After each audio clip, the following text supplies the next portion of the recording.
Hello everyone and welcome back to my channel. In today's episode 604, I want to talk about how to transfer shaders from different DCCs. It's a fairly simple process. We pretty much just select the shading networks and export them using Arnold scene files or Material X files and then just import them in any other DCC. As a bonus in this tutorial, I just want to show you a bit more advanced shading networks using occlusion and curvature nodes to create these renders which have some edge breakup and all these kind of things. And I just want to show you how to create those things, and it should be fairly simple, fairly quick one, but I just thought I'd give you a quick introduction to at least how to export and import those shaders. And this tutorial suggestion was by a member from my newly created Discord channel, which you will find right here. It's a fairly interesting community. We have lots of things to share, like lots of questions are being asked, and it's a growing community, which is great. So I would be happy if you guys want to join me and grow the community, share content. And you guys should know by now that I'm all about sharing content and information. That's why I have this channel, and I would be really happy if you guys would do the same thing. Go on there, share your ideas, whatever, ask questions. And what I also have for my patrons and for my newly option as a YouTube member, you have a dedicated channel on Discord to get direct contact with me or other patrons or YouTube members from my channel. So I would really be happy if you guys would join, support me by doing that. And also what I learned actually quite recent, it might be for most of you guys might know it, but if you leave a like on this video, the YouTube algorithm likes that, and it helps me get more exposure on the YouTube recommendation. So if you like what I do, please give me a thumbs up and we can get even a bigger channel here, get more community going on. All right, so what we want to do, as you can see now, I have actually Houdini open, and this time I am not directly working just in Maya. I want to make like a bit change to my channel, because most of the people seem to think that it's only Maya tutorials I'm doing, but it's more like a broader picture. So I actually removed the M2A from the tutorial, from the title, so it's just called episode 604 now. And as you can see, we're actually in Houdini today, but we will be sharing shaders in Maya as well. So Houdini and Maya today. So you can see we've got this little red dragon here, and we also have on the Maya side, we have the like a more advanced, like blue looking broken up shader, and that's the shader we will be creating towards the end of this tutorial. All right, so I would say let's jump right into it. I will actually, let's just start in Maya, export a basic shader into Houdini, and then in Houdini we create this blue, more advanced shader and export that back to Maya, just that we see how the transfer works. All right, cool. Enjoy this episode. Alrighty, so we are in Maya. As I said, we will just be creating the simple shader here. So why don't we just create a standard surface shader fairly quick, create a little dragon, assign the shader, maybe rename this to Maya simple shader, something like that. I think I just assigned it. Let's just be double sure. Hit render. So now we have the white shader on the left. Now I don't know, let's just do something more basic, where maybe with the bump or something. So let's just go for blue plastic, like a red plastic, make it darker. Something like this is pretty cool. Bring some specs in, reduce the roughness so it's a nice and shiny guy. Maybe not so shiny, 0.2 maybe. And let's just create an AI noise, fairly straightforward, and a bump 2D as well, like that. And let's just hook these guys up and hook it up. I think the noise is too small. Let's add some detail to it, maybe add some distortion, increase the scale maybe to 5 and all 3 axes. And let's just bring up the bump strength to maybe 0.1. And now you can see we lost all the the spec. That's cool because we increased the bump. So let's just reduce the bump again, 0.03 maybe. So we have some breakup on it. It's a bit more interesting than just a flat surface here, right? And that is pretty much the idea. We're just creating very basic things here, and I just want to export that. All right, so all we have to do is just, I guess, select the shader right there. go to your Arnold menu, utilities, and then we just want to export this. Export selected shaders, and I will be exporting this to my main hierarchy in the top here, and I'll just call this Maya underscore, and let's just call this guy simple. I can't type, simple shader, and select, and now this should be exported. So what we do now, we go into Houdini, we go in the menu as well. There's a material option here, import materials, and we are already in the Arnold Maya section. So Maya simple shader, let's just import this. And you can see now we got this operator here. So now you can see when you click on it, we get the same nodes as we had in the Maya side. So all we have to do, go to my object level, drag that shader onto my material, and let's just hit render and see what we get. I will make all these scene files available on Patreon or as a new YouTube member for my channel. So be sure to check that out, and you have access to the Houdini HIP file and to the Maya files if you want to follow along. It's especially interesting for the more advanced shaders. And just keep in mind, you will not subscribe to just this single tutorial, but you will get access to all my previous tutorials as well. All right, so you can see now that on the left we have our dragon render, and we have the same result here. The only difference is our color space, I would say. And obviously I'm not 100% sure. I know it's actually matching pretty good now. So we can see I'm just alt tabbing, switching between Maya and Houdini, and we get the same result. So that is the idea of sharing shaders, right? So as I said, let's go into Houdini and try to make this this more advanced network here. So let me just assign that quickly so you see what I am talking about. Assigning this, hitting play, and this should now take a bit longer because it's a bit more complex shading network. But let's see what we get. Yeah, so I'm talking about this. So we are trying to use a layer RGBA, add some dust on top, some curvature breakups, and all these things, right? And this is pretty much just a bonus to this lesson, just that we have a bit more interesting things to talk about, I guess. All right, so as I said, let's just do this. So I'm going into the material section here, and I'm creating just a new Arnold node here, Arnold Material Builder, and we just call this Advanced Shader, and we create a surface node, surface shader, hook these guys up, go into the dragon level, and let's just assign the shader, Advanced Shader. We have to restart the render session for this, and then we should get the white shader, hopefully. There we go. All right, so let's just do this. Right now I'm not on the GPU, but it doesn't matter. It's just not on the CPU. On the Maya side, it was on the GPU. All right, so the first thing what I want to do is just create a color correct node. And I want to select the color here, which is like this blue, right? So we have some color like this. Let's just hook this up, base color. And this should give us then our basic material pretty much. If I hook this up, we get the blue, and make sure we are metalness to 1 and our base color to 1 as well. And let's just increase the roughness maybe to 0.4. And let's just see if we find a nicer blue here with a more like a stronger blue, like maybe something like this. Yeah, I think that works better. All right, next up is let's just try to create these broken up edges, right? And this is we do that using a curvature node. So let's just create that curvature. And what do I want to do? I want to range as well, because I know we always might want to change things up. So let's just hook up these guys. And this one, the output for the range goes into the mask slot. And let's just visualize the curvature fairly quick.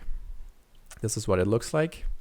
And I just want to make sure that we have nice, strong, bright colors on the edges. So I'm just multiplying the color result so we get stronger white pretty much. And then I want to increase the samples as well. Let's just try 12. It gives us a more detailed result for this, right? All right, so let's play around with the spreading. So we just target edges pretty much. Let's see if we get enough detail also here on the sides. That's fine. Let's check this guy. I want some detail definitely on these little scales or whatever that dragon has. I think the spread is just, I like it when it's bleeding out a bit. Let's just play with the bias. Come on. Okay, let's just leave it like that. And now let's just, we don't need the range actually, but we just keep it connected.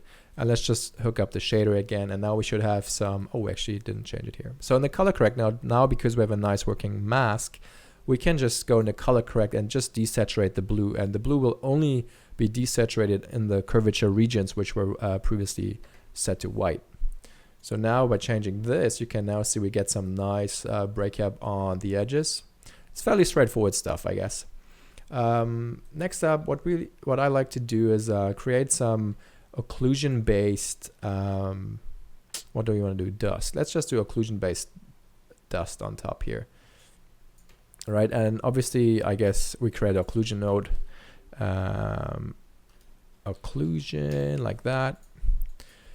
And then we want to use this. Let's just quickly think. So I want to use the color as my base. I want to use a layer RGBA, which is like a stacked. All right, so let's create the layer RGBA, which enables us to add those dust elements to it. So let's just create a layer RGBA. And let's just for now connect this directly to the output here. So we just get the layer on the top. So how it works is you provide colors and they're just being stacked on top of each other pretty much. So for my top layer, which is the dust, let's just create some kind of color which we think is a good one for dust. Make sure you have an alpha set to 1. Let's desaturate this, go low, darker for the color. And let's just say this is our dust color. And then for layer 2, we connect our output from the color correct. So input 2 is our little color here. And now all we have to do is blend in this with the mix here, right? So now we get these two colors mixed in. And we want to use an occlusion. So let's just create an occlusion shader. And we want to connect it to a range. And then let's open up the shaders here, hook these guys up.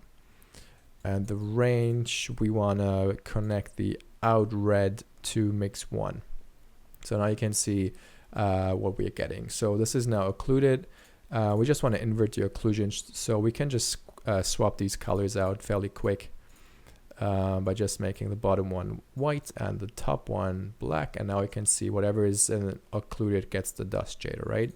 Fairly straightforward stuff. We want to change our distance, occlusion distance, which with the far clip, and we can add some more samples to this.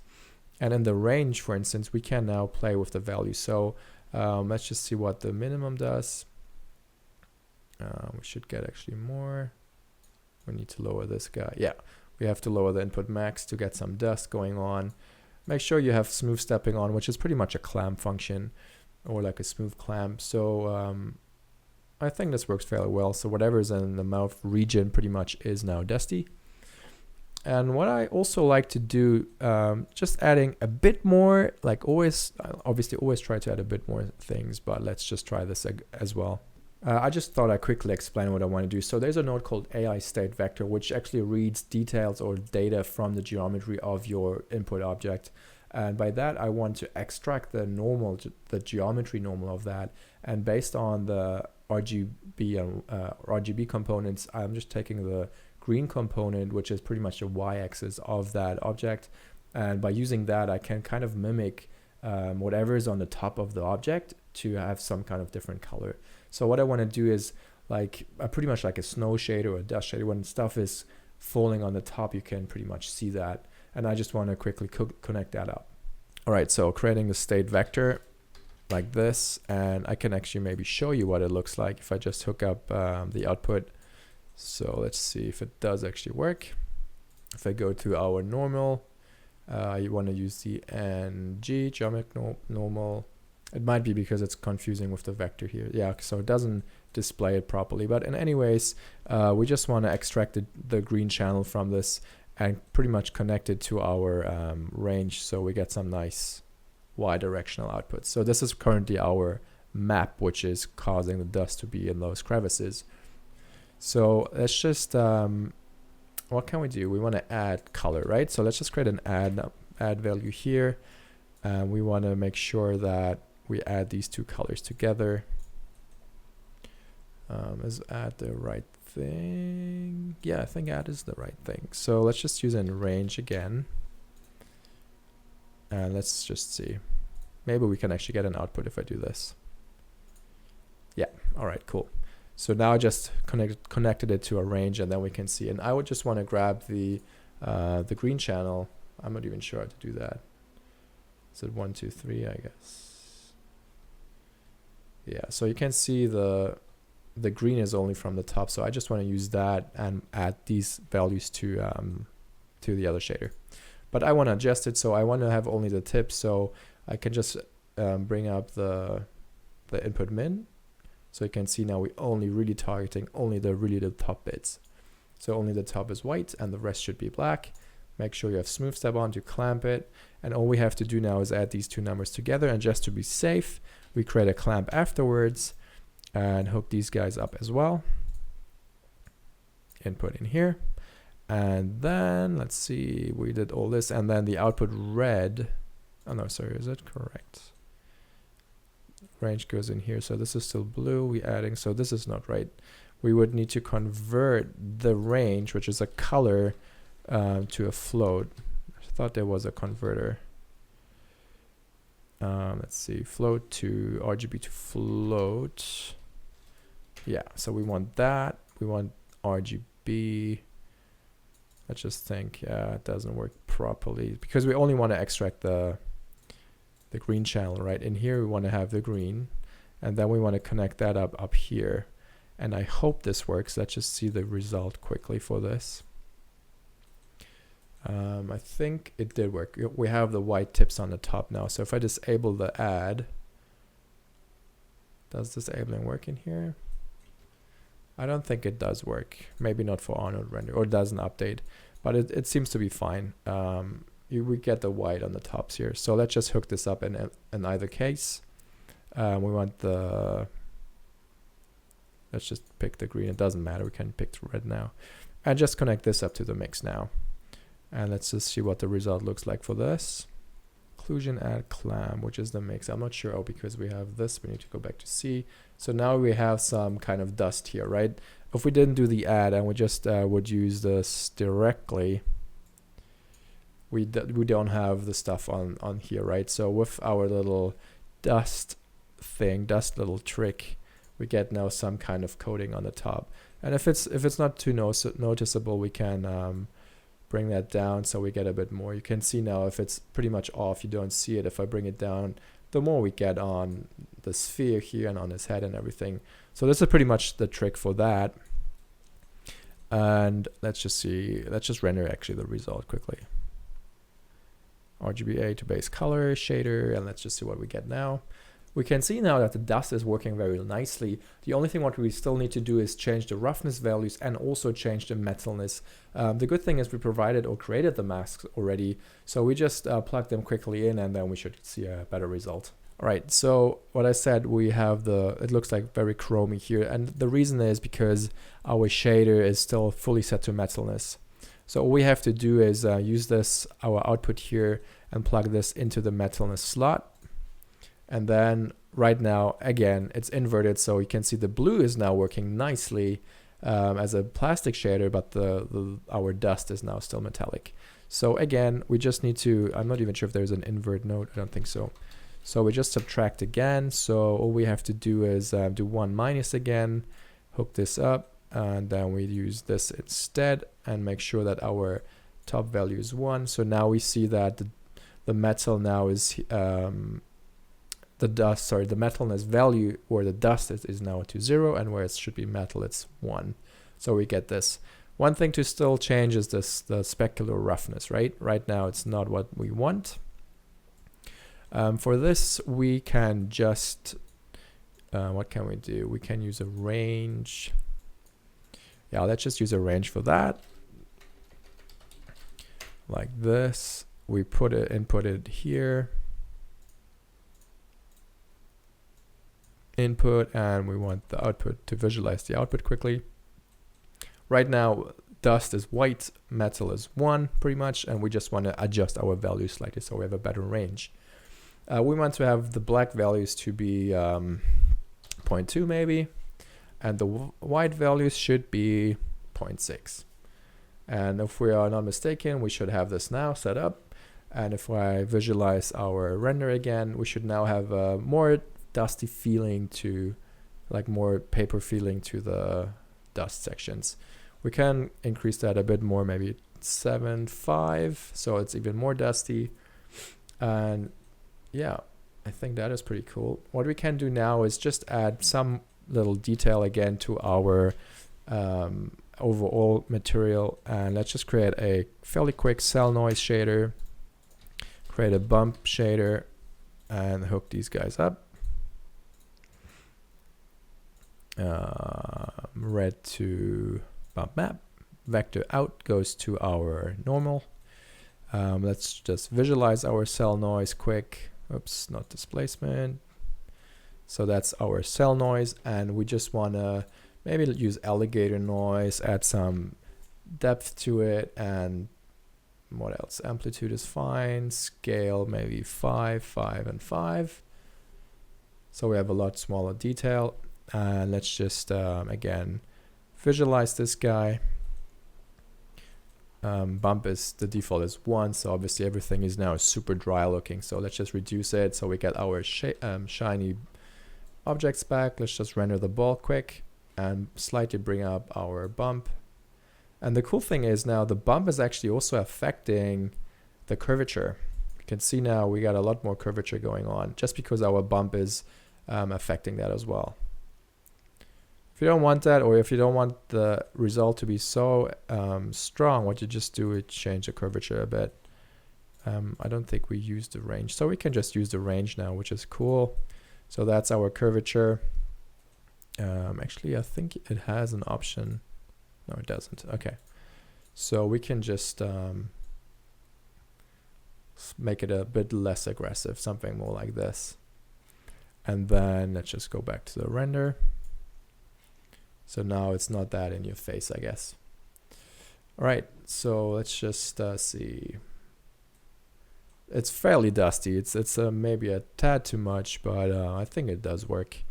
If you feel like it's too much, you can just output max reduce that and you get less dust. All right, I think now I showed you a good idea of how to create a bit more complex shader networks. And the next step would be to just export the shader back to Maya. We will be using Material X for that. It's a kind of new format which like a few people are trying to develop. It's mainly ILM which developed that, but now they are looking for other companies. So I'm pretty sure Autodesk is involved in this. So they're just working together to create a more like a standard. And I want to use Material X for that. So Arnold has that built in already, so we can just export that with the Material X option and just import that into Maya.